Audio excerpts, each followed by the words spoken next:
Here are some sobering facts. The United States is losing an average of $600 billion every year to foreign countries through our trade deficit. This money does not come back to buy our goods and services. Foreign countries are bankrolling the United States government with levels as high as almost 50% of U.S. Treasury debt in foreign hands. Foreign countries are using the rest of this money to buy out our core industries and companies.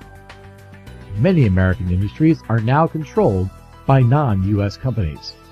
Foreign lenders are effectively propping up the United States government, lowering U.S. interest rates and consumer spending.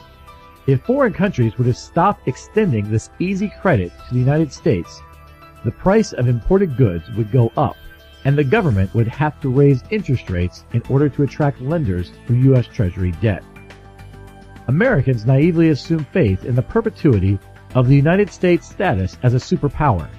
No superpower in history has ever produced so little of what it consumes for so long without taking on such overwhelming debt.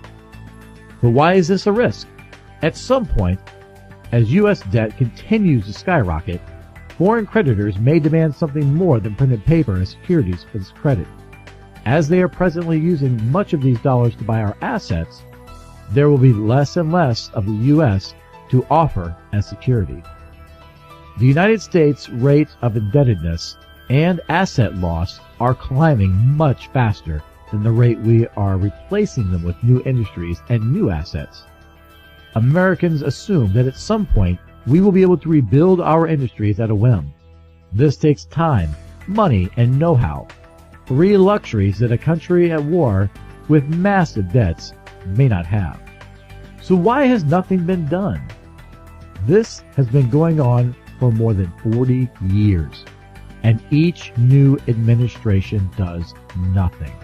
Instead, the United States blames Asian countries for undervaluing their currency and not opening their markets. The United States blames Europe for not helping rein in military threats to global stability and for subsidizing their own industries. Meanwhile, these regions blame the United States for recklessly abusing its superpower status to run up huge deficits to support the American lifestyle without domestic production. By our own admission, we have converted from a production economy to a service economy. However, we don't recognize that a domestic service cannot be readily traded for foreign goods. The reality of this situation is simple. Our only option is to acknowledge the problem and develop a plan to deal with it. The wait-and-see approach is allowing other countries to actively execute their own economic war plans. At the very least, American leaders should formulate a task force to examine this problem thoroughly and understand the magnitude of our economic vulnerabilities and how, under various scenarios, the near term may unfold.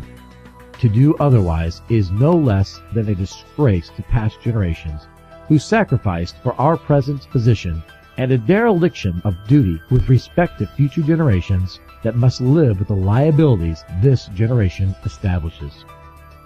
To learn more about our economy and how it affects you, log on to economyincrisis.org daily.